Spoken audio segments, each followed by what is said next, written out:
Hello, everyone, and welcome to the 32nd podcast of the Ultimate Perimenopause podcast. I am here with my amazing co-host, Shawna. How are you, Shawna? Wonderful. Great to be here again. Good. And how's your summer going? Oh, what can you complain about? It's been like beautiful, sunny, hot. It's all of my favorite things. So, yeah. Me too. The winter has almost left my memory. Almost. So today is I think it's a really special podcast because, again, it's just the two of us, but it's one that really helped me immensely. And with your help, you helped me immensely to get what I needed to get what I needed. And that will become clear soon. But what we want to do is we want to say, if you're listening to the podcast or if you're watching it on our YouTube channel, hit pause right now and go get yourself a pen and a piece of paper because you will want to write this down. It's really important. Now you can go back and listen to it, but there's going to be some things that you wish you'd written down at the time. So we'll give you a couple of seconds. Go get a piece of paper and a pen and then come right back. And in the meantime, Shawna, maybe you want to introduce the topic today. Sure. So today we're going to talk about lab testing for perimenopause. And number one, are there any ways of diagnosing and defining perimenopause with lab work? Number two, how to know if you have a hormone imbalance or things are starting to shift. And then most importantly, how to look at the hormonal system as a large continual whole by looking at not just your reproductive hormones, but also your stress hormones and your thyroid function and your blood sugar and your iron levels and all of that, because they're all relevant for us at perimenopause. And I think people often miss the boat if we just look at estrogen levels. I completely 1000% agree. I get asked this question a lot from my clients and my students is what testing can we have done? And I think one of the ones that I certainly missed and a lot of other people miss is the cortisol. That one for me, I wish I had tested it sort of 2 years ago when I think that I was, 2 years ago when I was at my peak, but then, a year ago when I think I'd even surpassed that. I wish I'd sort of known those levels because for me, looking back and knowing what I know now, it was 100% stress related to begin with.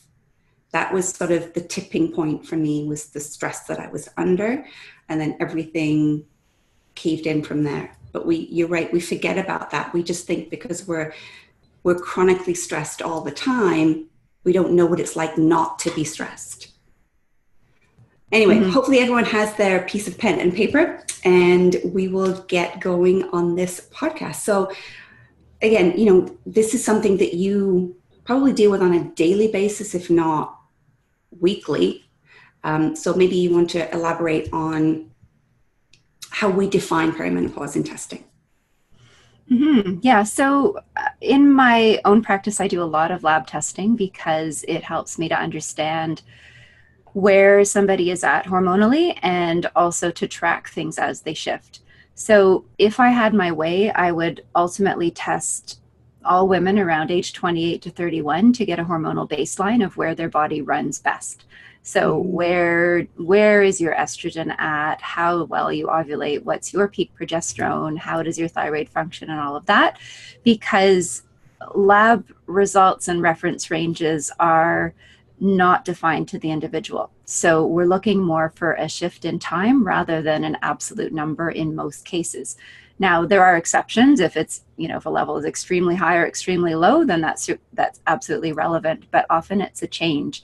So for example, if, my estrogen levels were like moderate range, 10 years ago, and now they are low normal range, that for me is relevant, even though it's still within a reference range. And that's an area that I find most people's family doctors are not equipped to diagnose simply because they don't have the training and specifics of hormones. So, everything's good. If it comes back in reference range, you're fine, but that actually isn't true. So I don't think we can actually define perimenopause with a lab test. What we're looking at is more of, is there a change in your periods, in your hormones, in your PMS? in the regularity of your cycles or in the heaviness or lightness of the flow that has changed somewhere at over age 38, usually, more typically by mid-40s. So we're looking at a change that can't be explained by other things, like stress or thyroid or that, because there isn't a single test that can diagnose. Right. Yeah, and this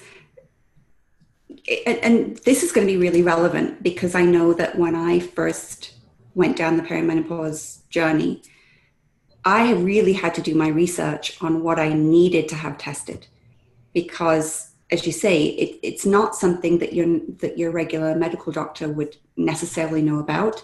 You'd have to probably get a referral to, whoever you think would be appropriate for a referral, because that's what I always thought, or that's what I always say, is that I would do my research first, ask women, friends who are sort of in the same age group, and say, have you seen a specialist who's helped you? Have you seen somebody that's helped you? And then ask your doctor for that referral.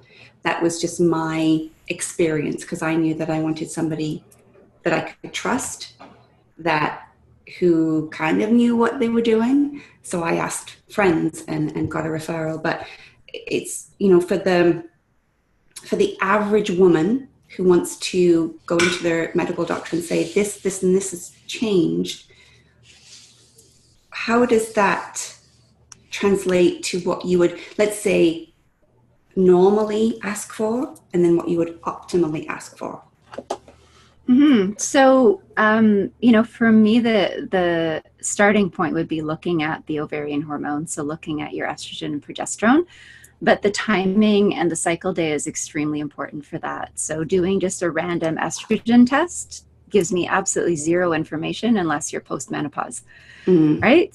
So postmenopause, we're going to see low estrogen any day of the cycle, but otherwise the range of normal is huge, and it really, it fluctuates a lot. So what I would start with if I had a patient in front of me who is suspecting perimenopause changes is that I would do blood work at 2 points in her cycle, the first one being on day 2 or 3. And at this point, we're looking at FSH level, LH level, and estrogen in the estradiol form. So what these tell me is, has the trajectory on the way to menopause started yet? So in that case, your FSH would be above 10 and typically above 40 if we've got a significant hormone symptom change. The estrogen level could be anywhere. I'm just flushing out, is it too low or too high? So normal range for estrogen day, 2 or 3 is, between 100 and 250. Units that we're talking about are the ones we use in Canada, which is p mole per liter. And estrogen that's higher than that indicates irregular ovulation. Estrogen that's lower than that is a snapshot in time, so I'm still looking at symptom picture. Very low day 2, 3 or estrogen can often cause issues with headaches around the period and pretty dramatic PMS swings. So can you just go back a little bit and explain to people, if they're not tracking their cycle or even know what it means by day 2 or day 3, what does that look like so that they know what day they're on day 2 and day 3? Sorry, I'm so used to talking this language that I forget. Okay, so the day for counting is always from day 1 is the first day of heavy menstrual flow. And heavy meaning more than brown spotting. If your period starts fairly light on one day and then builds up, that light day is still day 1. But if it's just a little bit of spotting and you just need a liner on and off, that's not your first day. Some women have that spotting for 4 or 5 days before they bleed, and often they get the timing mixed up because of that.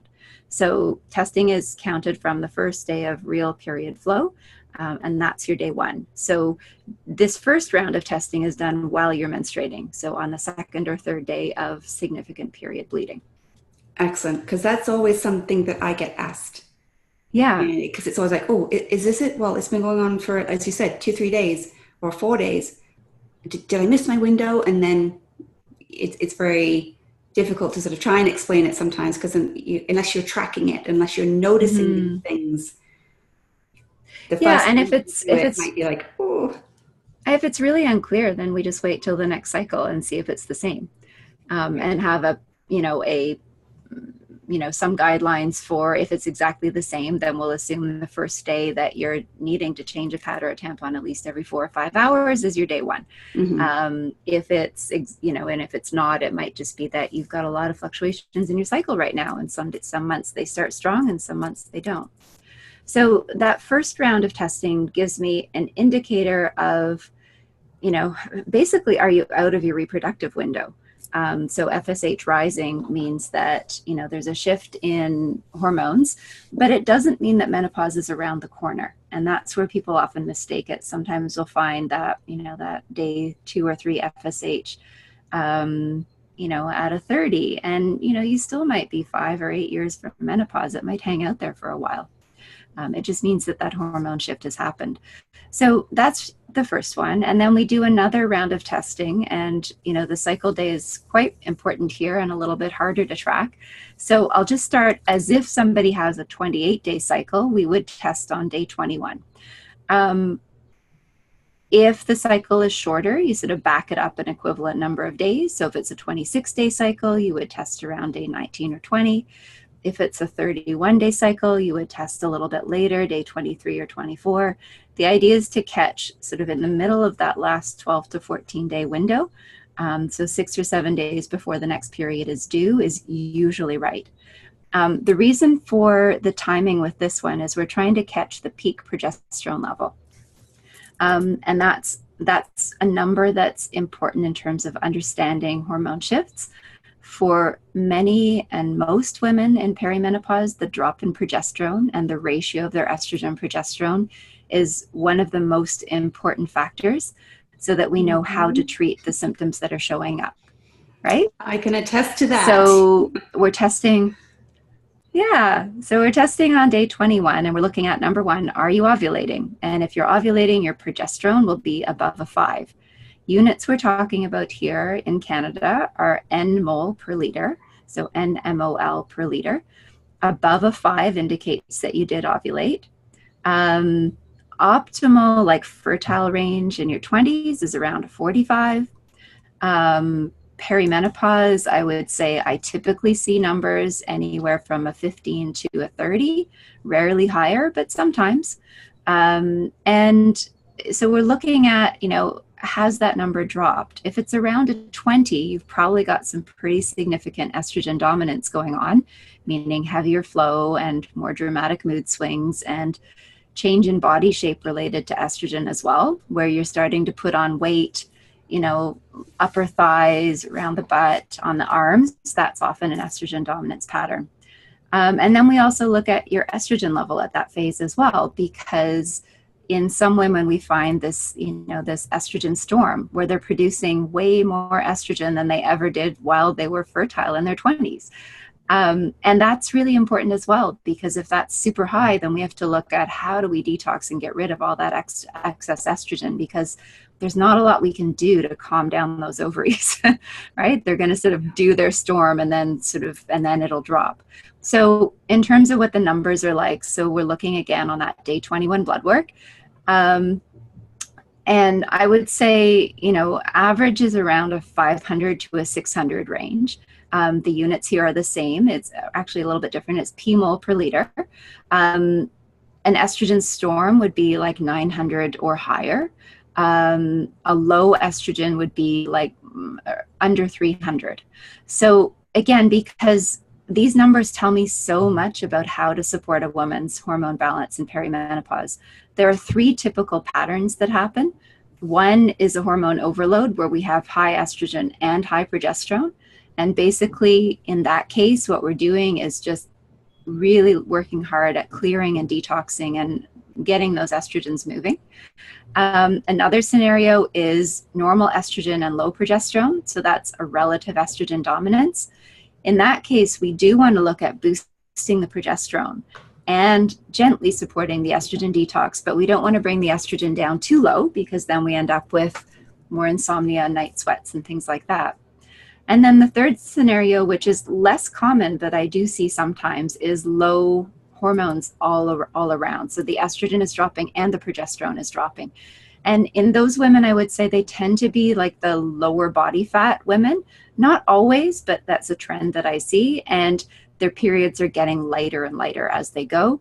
They're getting more mood and sleep issues in their perimenopause window than the other women. But again, those are sort of the three patterns that I see. And so can you back it up a little bit again for me? So explain to us, what is a 21-day cycle? What is a 28-day cycle? Because again, some people who are not tracking may not even know what that is. So just in sort of simple terms, what would a 21-day or 28-day cycle look like? Sure. So the way that we count is from day 1 of your period. So that's the day that you have significant menstrual flow, not spotting, is your first day. And the end of your cycle, like your day 28, is the day before that happens again. So you're counting the days that you bleed into that number. So sometimes people are counting it after their period ends, and it ends up being a shorter number. In perimenopause, most women's cycle shortens, meaning it's less than 28 days from one period to the next. So average is between 24 and 26 when you're 45 and up. Sometimes that change starts to happen a little bit earlier. So again, we're counting from the first day of your period till the next cycle's first day again. And can you still take this testing if you're on a progesterone cream, capsule, whatever it is that you're taking to potentially adjust your progesterone? Will it still give you the results that you're looking for, although your cycle might be slightly different? Yeah, that's a really good question. It really depends on the form of hormones that you're using. So if you're using topical, so on the skin hormones, so creams, patches, then a blood test won't show the raise in levels that you're doing with the extra hormone you're taking. Mm-hmm. If you're doing oral hormones of any type, bioidentical or not, or if you're doing like suppositories, vaginal suppositories, it will show up in the blood work, and it's a simple way to test it. Okay. So if you're using creams, we have to get a little bit fancier with our testing, because we're not going to have an absolute gauge of how you're doing other than your symptoms.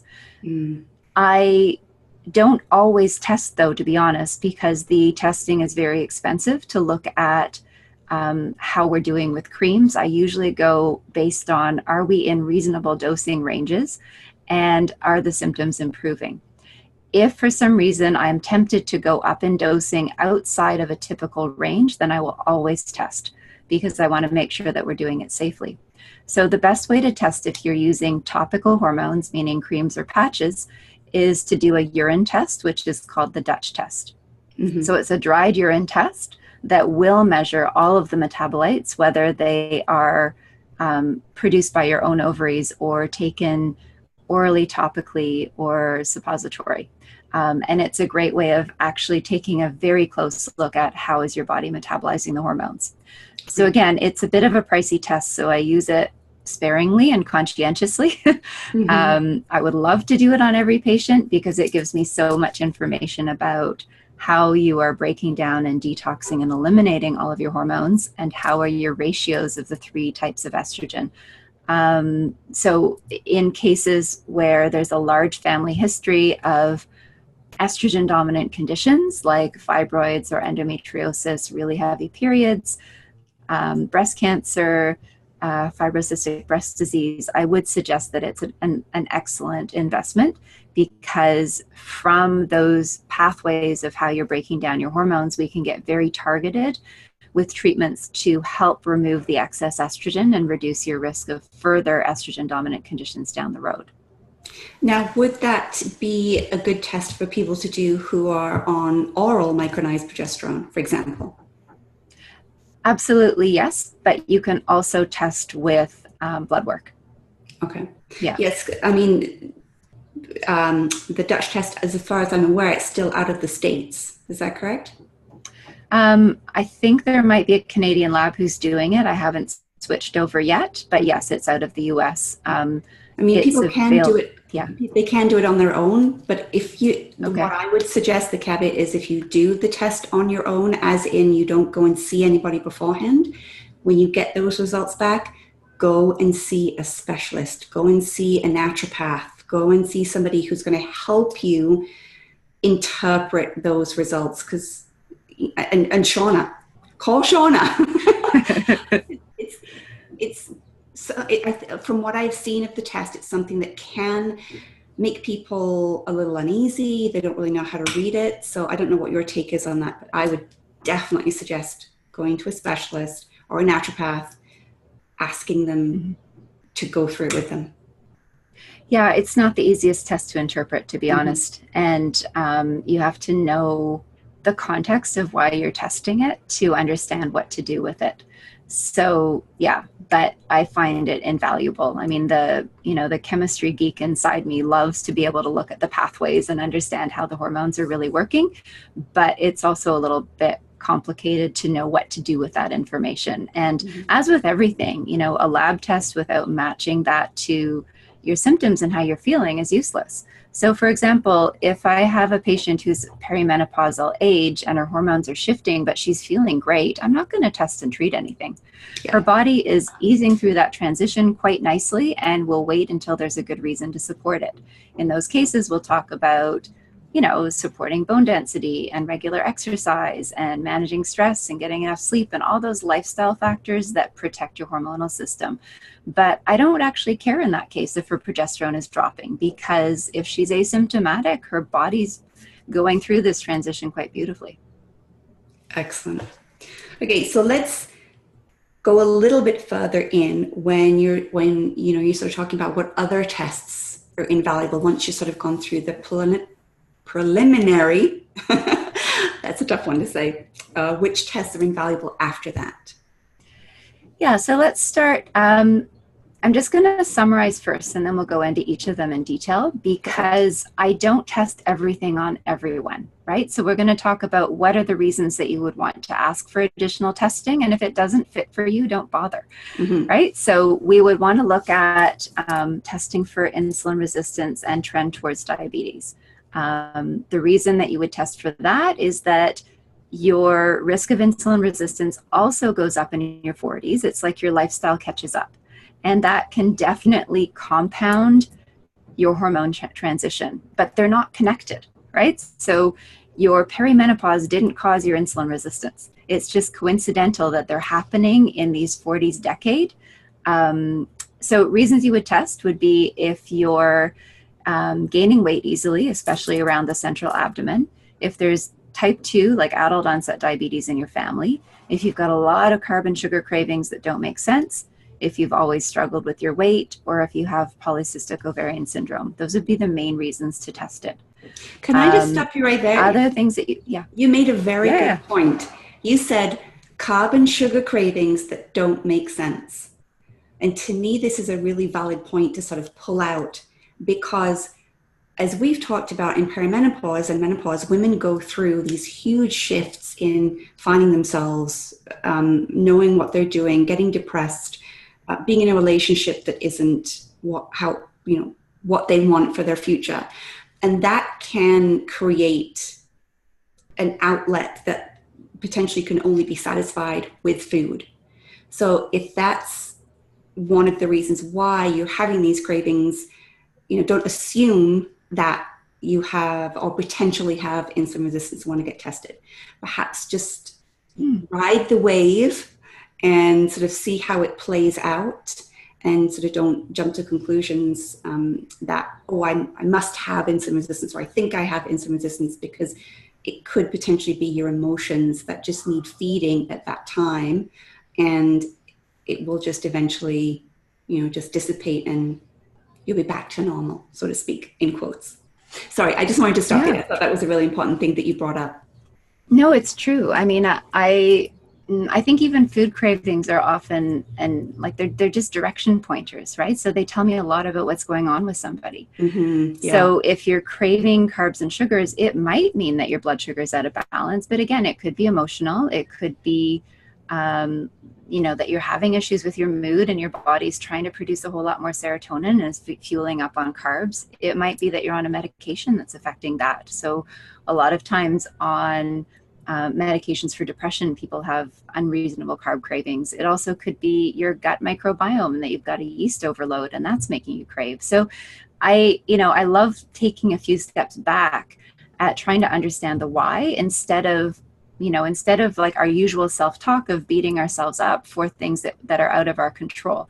Yes. Because I really truly believe that your body is a smart system and cravings are there as an indicator of something that's out of balance. I totally 100% agree with you. Yes. Thank you for saying that. Yeah, no, I have that conversation every day in clinic because I'm really, really working hard to sort of reframe the negative self-talk around health issues and food issues and all of that, because it's a biggie. Mm-hmm, it is. Yeah. So we're on this topic. We might as well just dive in with how you test for insulin resistance. There's a quick route and a slow route. Usually I start with the quick one, which is simply fasting measurement of glucose and insulin. And if there's a lot of diabetes in the family, you might also want to add the marker called hemoglobin A1C. What I'm looking at here is, has the glucose level raised into an at-risk or an early sign of diabetes range? So that would be above a 5.5. Units here are mmol per liter. In the US, there's completely different units, so the units are important here. So if that's starting to rise as a fasting test, then we need to pay a little bit more attention regardless of what the insulin shows. More commonly in my practice, I find normal glucose and high insulin. So insulin is measured, again, blood test fasting, pretty simple to ask for. The reference range on the lab test is ridiculously large and doesn't give us much information about optimal ranges. So in my practice, sort of underlying, we're aiming for a level of under 50 p-mol per liter. And if your blood sugar, your fasting glucose is under a 5.5 and your insulin is above a 50, we're in a classic insulin resistant stage. Mild would be like 50 to 70, moderate would be 90 to 100. High insulin resistance is like over 110, which I do see every day.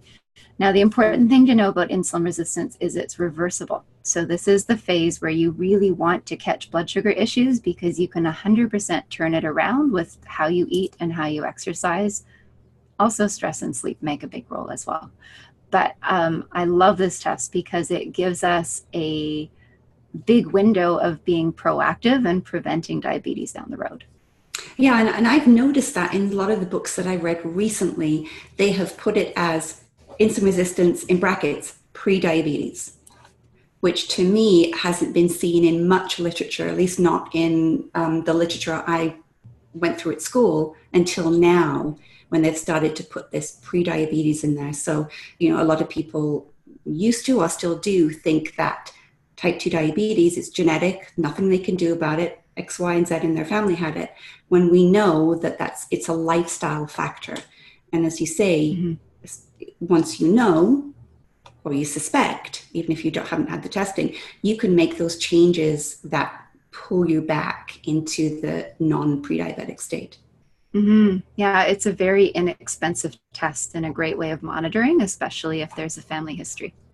And again, as far as I'm aware, because I have it on a list ready to go, but you can get it through your medical doctor as well. Usually, yeah, you might have to educate them about the use of it and why you're requesting it. I always say that if you're going into a doctor's office, not a naturopath, because they will understand, but if you're going to a medical doctor and you think they're going to be resistant or you just want to be prepared, you should always be prepared. If you want certain testing done, know what that testing is for and what results you are aiming to get or hoping to get or whatever it is. Know why you're going in. That's a very, very good point that you brought up. Because if you go in there saying, well, I want, like after listening to the podcast, if you go in and you say, well, I want this, and this test, and you just give it to the doctor will say, well, why? And if you sort of say, because I heard it on a podcast, that's not going to cut it. Know why you need these tests. And then it's highly likely that they will do them for you. And then you can move on with, your plan of, you know, what you're going to do afterwards. Yeah. So yeah, insulin resistance is probably or testing fasting insulin is one of the main tests that I do in clinic, like a lot. So the next one would be looking at thyroid function. And again, I find that women 40s and 50s tends to be the peak age where hypothyroidism begins. And we're not going to do a whole podcast on thyroid today, but it's important that you're asking for a full thyroid panel so that you understand more than just your TSH level. And also understanding whether it's an autoimmune process that's beginning or more than that. So reasons that you would want to test your thyroid would be feeling really tired, having difficulty losing weight, your menstrual cycle has changed, which again, perimenopause might be hard to tell, constipation, dry hair, dry skin, hair loss, low mood are typical symptoms. Feeling cold is often there, but again, around menopause, sometimes the estrogen shift will mask that. So you're still feeling hot, but your thyroid is low. So again, I don't believe that the perimenopause hormone shift causes thyroid issues. It just tends to be another thing that happens to a lot of women 40s and 50s is when they're first diagnosed with hypothyroidism. A full thyroid panel would include your TSH, which is what your brain tells your thyroid to do, your T4, your free T4, your free T3, and your thyroid antibodies. The names of those are thyroperoxidase antibody and the antithyroglobulin antibody. So if we can I think we'll probably do a podcast on thyroid. Yeah, we will, for sure. Because a lot of those symptoms that you were talking about, a lot of them are also synonymous with anemia, which you're going to talk about later. But it's very interesting that they are very close. Like you were saying, I'm like, yep. So you go down the list and they're very similar. Yeah, exactly. So that's why the lab testing is important. Otherwise, we don't know what we're treating. So let's talk about anemia next. So really one of my favorite, unfavorite subjects. Yeah, if you're getting heavy periods, then you need to have your iron levels checked. And so there's a few things that you would check for. Number one would be your hemoglobin, and number two is your ferritin, which is your iron stores. Now, ferritin is a little bit tricky because there's a few scenarios where it is falsely elevated. So that would be if there's inflammation or an autoimmune disease. A high ferritin doesn't necessarily mean you have lots of iron in your body. So you're also looking at that with symptoms. In those cases, you can also do an additional serum iron test and something called TIBC, which is total iron binding capacity, to give you more information. So usually we're basing recommendations on ferritin levels. And when the ferritin drops below a certain point, usually below 10, let me just find out what my units are here. I'm laughing because... You're laughing, yes. My lowest was 2. I know, that was extremely low. But so, then you go ahead and then I'll give you an update. So ferritin levels that are under 10 usually will also cause a drop in hemoglobin. And when the hemoglobin drops, then you're truly anemic. But low ferritin, meaning under 40, the units here are UG per liter, can cause a whole lot of symptoms anyways, meaning feeling tired, feeling cold, being unmotivated, having some hair thinning, dry skin, all of that as well. So again, there's a huge overlap with thyroid symptoms. So we're trying to look at, the whole context. I just find that a lot of women adjust and adapt to their heavy periods without realizing how bad they are. It's not uncommon to find an extremely low level in somebody who's just been dealing with them for a couple of years. Prime example, I was doing that for a year and didn't think that I needed my blood levels checked until one day I thought, it's probably a good idea if I do that. And I had my blood levels checked and the doctor called me within that day and said, we need you to go in for a blood transfusion. And I was like, what? What just happened? Because my hemoglobin was so low. And so, the flip side of that, the good side is that ever since then, I've monitored it. And so I've been the one pushing to get blood tests done. And as you know, recently, we were pushing for another transfusion because the hemoglobin was 73, I believe. Ferritin was 3. Yeah. And they're like, no, it's holding steady. Okay. So we went to the emergency. They told me to go to the emergency room, and because it was 74 at the time, they wouldn't do it because it had to be under 70. And I remember you saying, "Oh my goodness, this is ridiculous." So anyway, we wanted to do more, and thanks to you, I was pushing them. Okay, well, if that's not going to happen, then I want an iron IV. Like something has to change here. Like it's affecting my life. And so that's what happened is, again, thanks to you for saying, well, this might be an option for you if they're not going to do the blood test. So I brought it to my doctor and explained to her why. And she's like, yep, okay, let's do that. And so I had an iron IV, so 3 units over every 2 weeks, so over 6 weeks. And this is just my personal journey. It went from a 2 to the last one I had was 44. Amazing. I know. And my hemoglobin went from 73 to, I want to say it was 110. My lab results are over there. And the nurses who were there were so excited. They're like, yes. Oh my gosh, look. And I was like, wow, that's incredible. And now I'm starting to feel the difference. Like we say is that, you're in this state for so long, you forget what it's like not to be in that state of whatever you're dealing with, tiredness, stress, hair. I mean, my hair was falling out by the handful. It was ridiculous. And, I just reported to you today that, I had like minimal hair loss every time that I do my hair now. So that's fantastic. But I didn't think that my heavy periods were that dramatic, that my hemoglobin and my ferritin were so low. So, I'm just thankful that I took it upon myself to get my blood tested. And you're right, even if you think that there's nothing wrong or nothing going on, and you've been having heavy periods for a long time, you have to get this blood tested because you reach a point where you just think it's normal to be tired and for your hair to be falling out and for you to be unmotivated. It was perfect when you brought that up because that's exactly how I felt for about a year. I was just like, I can't be bothered. And I thought it was me. I thought, what am I missing? What in my life just makes me go, I'm too tired, I can't be bothered, which is so not me. And, that's slowly creeping up. So that there is hope. Yes. Oh, absolutely. Yeah. Yeah. Don't underestimate the heaviness of your period at perimenopause. I never will. Wow. I'm so excited. I know. Your iron is coming up. My sleep, the amount of deep sleep I have now is dramatic compared to what I was having before.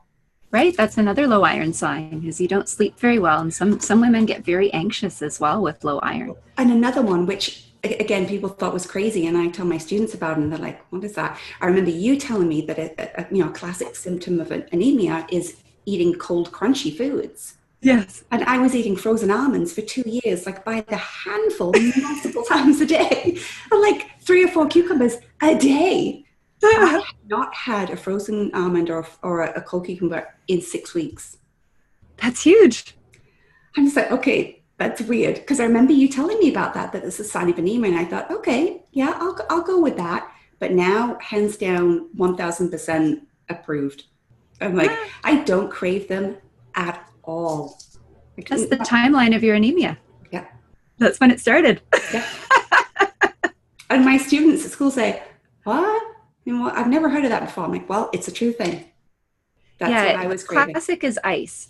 Classic is chewing ice cubes. Yeah, I don't know why I didn't go for that one. I don't know. Because you're a nutritionist. Probably. I just thought, who wants You translated it to good food. Oh, it's just almonds, don't worry about it. But I knew that you could still even have too much of a good thing. And why did those almonds need to be frozen? Nobody else that I know eats frozen almonds. They're all looking at me like, why? Why would I do that? And I was like, because it's the best thing on the face of the earth. Like I would choose that over anything. But in 6 weeks, not one. And I even have almonds in my pantry. I haven't even put them in the fridge, although we should always keep our nuts in the fridge because of the oils. But I've put them in the pantry. Yeah. And I have no desire to put them in the fridge, in the freezer at all. See, listen to your cravings. I did. And I knew it's telling me something. You confirmed it, and then, it was doubly confirmed. It was like a double blind test. It was. I didn't consciously not eat them anymore. Just one day I thought, oh, I haven't had them in 3 weeks. What's going on there? And I don't crave them at all. Not at all. It's too funny. Yeah. So yes, if you're craving cold, crunchy things, have a look at your iron. Definitely. So the last thing that we would test for around perimenopause, and this one is definitely relevant for the hormone shift, is trying to look at your adrenal hormones, your cortisol and your DHEA. So testing is, I will fully say, even as a naturopath, not the most accurate thing to do. So again, we have to match, is there an indicator for testing? Has there been chronically high stress for a long period of time, or is there anxiety or a difficult stress response that we should be looking at these things? And because of cost and simplicity, I usually simply run blood work for these. So I do cortisol levels at 8 a.m. and I do DHEA, which is your adrenal reserve hormone. I test that one again at the same time. It's not the most comprehensive way of looking at adrenal function, but it tells me 2 things. It gives me a snapshot of whether somebody is overproducing cortisol or running low, which tells me which type of adrenal support I might want to look at. And it also, again, I can match it with their symptoms. DHEA is really interesting. That hormone is super relevant post-menopause. So this is how your body produces estrogen when your ovaries stop. So I don't want to be seeing a really low DHEA level in somebody who's 45 or 48. So DHEA, the reference range, so we're looking at the units of U-mole per liter. The range just simply says under 6.7. So if we have a number that's 1.5 or anything under a 2, I would consider that very low and worth looking at building up the adrenal system. Some cases we end up with a high level. That's what I would call adrenal overload. I've been through that one myself, and that was when I sort of had to turn on my motors and get things done. And in that case, we end up with some high androgen symptoms like breakouts, especially around the chin, hair loss for another reason. And again, like anger, irritability, feeling pissed off a lot of the time would be signs of a high DHEA level. There are other ways of testing cortisol. The other method that I will sometimes use is a saliva test. And the beauty of that one is we can look at the cortisol rhythm through the day. So we can look at, so cortisol should be highest in the morning, come down the daytime, be very low at night. With the saliva panel, we can look at that rhythm and that pattern and see, is it following that? Is it coming down at night? We don't want it to be flipped upside down, low in the morning, high at night, or flat, because that creates feelings of fatigue all the time as well. So again, another way of looking at adrenal function, because we're all under way too much stress. I don't know very many exceptions to that. And as we've talked about many times in the podcast already, stress has a huge impact on your hormone transition and how quickly perimenopause hits and how quickly your symptoms become out of control. So it's a really important baseline to understand. And again, no perfect test for that, but we have some ways of assessing where needed. In some cases, we just treat what's in front of us. If you're highly anxious, then we need to look at some strategies. Yeah, I mean, there's a couple of things in there. And when I was testing in my practice, I would definitely do the saliva test, because I found that, if you suggest to somebody that they go and get a blood test, instantly they get a little bit of stress anyway. And if you're testing for cortisol and somebody is potentially of that nature where, needles freak them out, or, that kind of procedure, they don't like it, that could potentially knock the cortisol off what it should be. But then that's why I like the saliva, because they could do it laying in bed first thing in the morning and then at night kind of thing. But that's a huge thing, is that sometimes testing can make people stressed, but you're stressing for their test levels, or you're testing for their stress levels. Yeah, it can affect a little bit, although if it's running low, I don't find it does anything. Yeah, and we definitely that's a maladapted stress response. You definitely don't want it flat. No, you definitely want those ups and downs. Yeah. Yeah, but I think we've covered everything here. We're happy to answer questions on our Facebook page or comments that you leave for the podcast, because I know this is a huge topic. But we thought it would be a good one to address just because it's something we both get a lot of questions about, is how do I test my hormones? Yeah, it's a fantastic topic, and one that I have very personal experience of lately. And, and I'm doing other things as well, but it's really helped me fill in some of the spots that I was missing before, for sure. But then also listening to your body as well. I'd forgotten the listening part a couple of years ago. I sort of drowned that out. If I'd have listened a little bit better, then potentially wouldn't have been as dramatic as it was. Yeah, it's hard to know though. It is. The value of hindsight is a wonderful thing. Yes. So anyway, if you have enjoyed today's podcast, you know what to do. You're going to head over to iTunes, search for the Ultimate Perimenopause Podcast, click on the link and leave us a review. That would be wonderful. And this means that more women can see our podcast, reach us, and know that, there is support during this time in their lives. And that, it's a time of creativity, love, self-expression.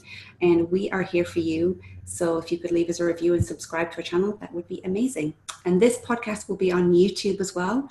Again, you can subscribe, you can share it, and we will see you again next week.